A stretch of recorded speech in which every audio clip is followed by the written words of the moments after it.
Macro summer is when interest rates are falling, inflation is falling, and growth is picking up. That's the kind of holy grail for macro and for investing. And we should be in macro summer for all of 2024 and into 2025. My forward-looking basis is that the economy picks up, inflation keeps falling. I think it'll overshoot to the downside, which is the opposite of everybody else's narrative of sticky inflation. And I think markets are already showing you how excited they are about this idea, because we've just gone through a ridiculous rate cycle, kind of an unprecedented rate cycle on the back of the unprecedented inflation. That inflation, I think, was just driven by the pandemic. German inflation eased more than expected in November, falling to its lowest level since June 2021 due to a decline in energy prices, data from the Federal Statistics Office showed on Wednesday. The inflation rate fell to 2.3% in November. Analysts polled by Reuters had expected inflation to ease to 2.6%. German consumer prices, harmonized to compare with other European Union countries, had risen by 3% year-on-year in October. A 4.5% year-on-year drop in energy prices had a particularly dampening effect on inflation in November, the Statistics Office said, a so-called base effect due to the very high cost of energy in November 2022. In addition, food prices rose 5.5%, less than the 6.1% increase in the previous month. Core inflation, which excludes volatile food and energy prices, fell to 3.8% in November from 4.3% the previous month. According to Raoul, we're currently at the bottom of a business cycle characterized by recessionary conditions, layoffs, and failing inflation, except for forward-looking indicators like tech and crypto, which are recovering already. Raoul dives into macro, crypto, and tech, sharing how bullish he is for the macro summer. As you watch, make sure to hit the like button, subscribe, and turn on notifications. When you divide, for example, the S&P 500 or gold or real estate by the Fed balance sheet, they've been flat since 2008. And I discovered within that process that only two assets actually have risen versus the debasement of currency. That was technology stocks and crypto. Both were in secular uptrends. So this, like clockwork business cycle, which is based around the debt refi cycle, happens to be exactly the same as the US election cycle. It also happens to be exactly the same as the Bitcoin halving cycle. So all of these cycles are at the same time every time. So here we are today. Today, we're at the bottom of the business cycle. This is the kind of recessionary era. Businesses are laying off staff. Inflation is starting to fall sharply. The forward-looking markets, technology and crypto, priced in a recession last year. And they've been recovering since because they've been following the forward-looking indicators of financial conditions and other things.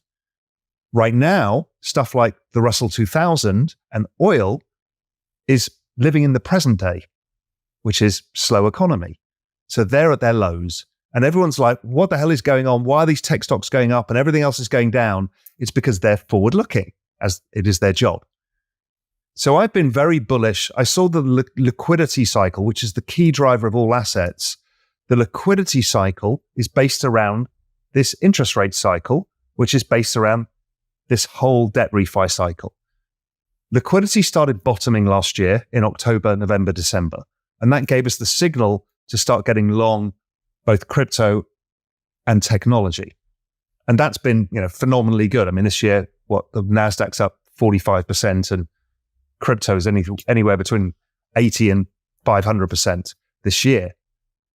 And that's got people scratching their heads. But our forward-looking indicators of the business cycle suggest we're going into what is, right now we're in macro spring. That's when the weather kind of gets warmer every day, but sometimes it's raining and sometimes you've got a frost and other times it's hot and you're like, it's always confusing. That's macro spring.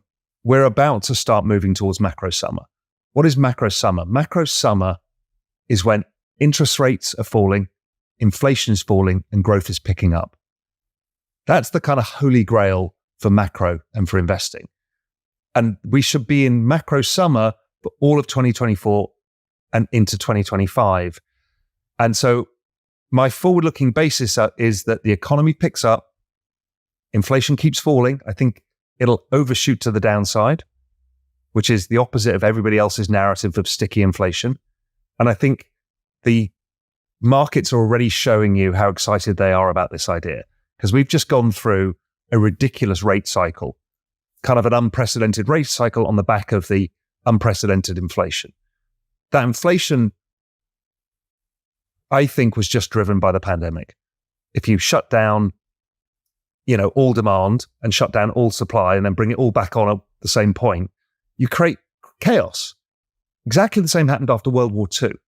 After World War II, suddenly everyone came back into the labor force and factories had to retool from making munitions to making cars and washing machines and whatever. And we got a massive inflation then. But then what happened is it worked its way through and we just had strong growth going forward. So we've still got the problem remaining of that GDP formula. How do we pay for this bloody debt? Because it keeps going up. The higher interest rates go, the more bonds they have to issue, which is why I think they want to bring interest rates much lower than people expect by being so late in hiking, so they can undershoot and have the cover to paper over the cracks in the system yet again. And they'll use like the commercial real estate and the banks as one of the excuses to do it, to start using the balance sheet. But we've still got the problems with the economy is it's not growing fast enough to pay the interest on the debt.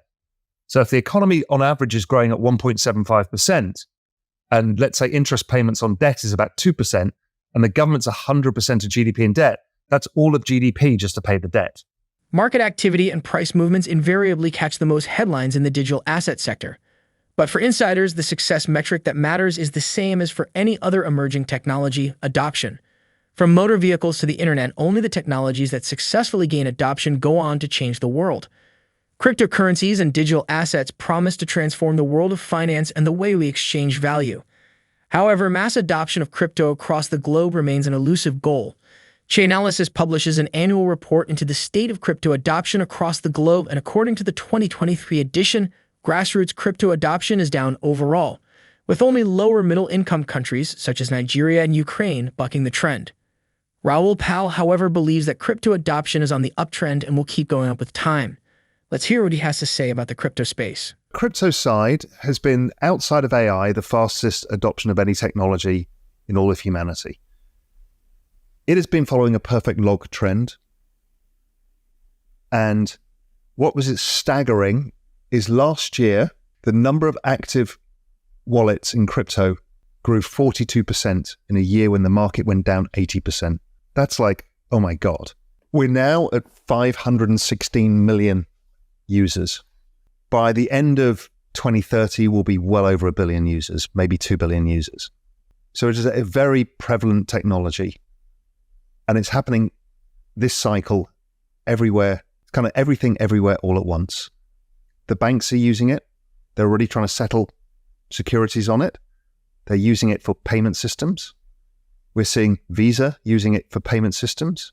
We're seeing mega brands like Mercedes-Benz or Starbucks using Web3 NFTs. We're seeing Hermes, LVMH as a broader company adopting this.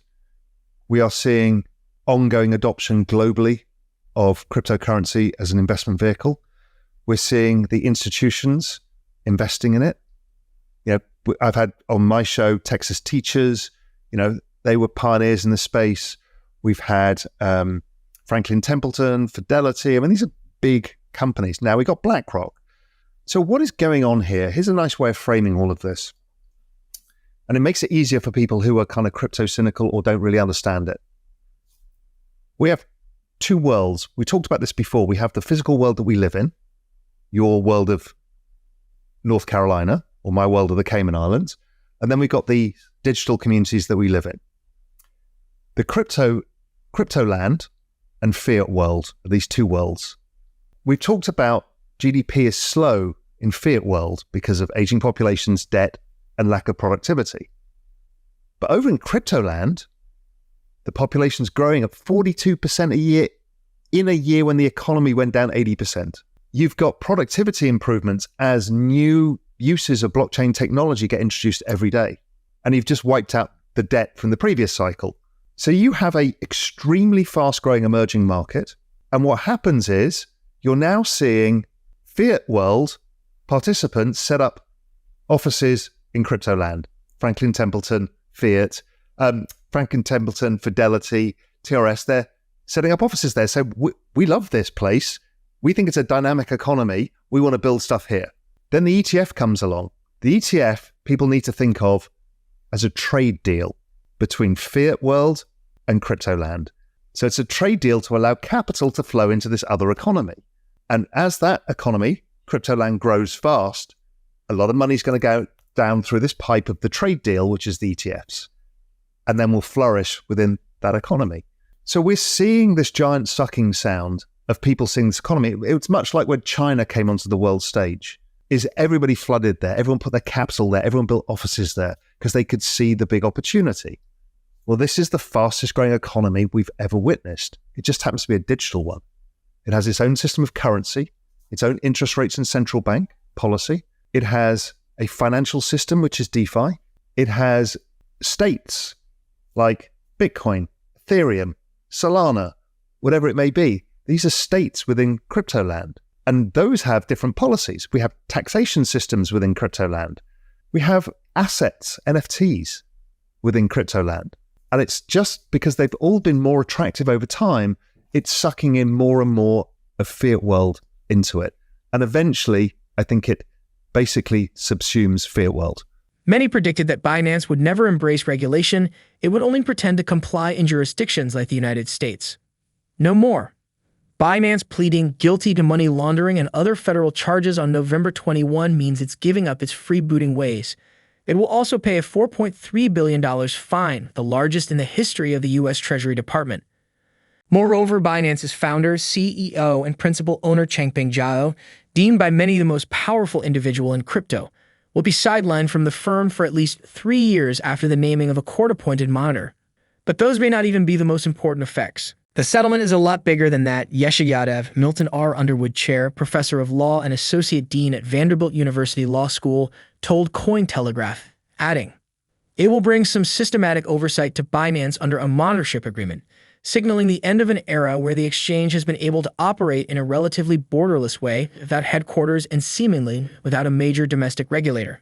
It will subject Binance to more scrutiny over its products, risk management, governance, trading partnerships, and compliance rigor than it's ever experienced before," Yadav continued, "and the exchange will probably undergo significant structural reform to put it on a more compliant footing."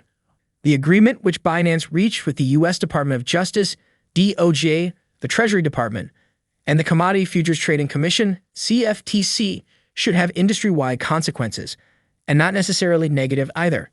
Indeed, the deal is a long-term positive for the cryptocurrency and blockchain industry, according to Austin Campbell, founder and managing partner at Zero Knowledge Consulting and adjunct professor at Columbia University School of Business. He told Cointelegraph, "This is an acknowledgement that crypto is here to stay and people should have access to it." It is arguably a monumental event for the industry, in part because stateless Binance is the world's largest cryptocurrency exchange that at times has processed 2/3 of all digital trades, while Zhao, who reached a separate plea deal, is viewed by many as the face of the industry, particularly since the downfall of FTX's Sam Bankman-Fried. What do you think of Raoul Pal's call for a macro summer throughout 2024 when other macro analysts predict a recession? Let us know your thoughts in the comment section below. Also, don't forget to like, subscribe, and turn on notifications. Thanks for watching.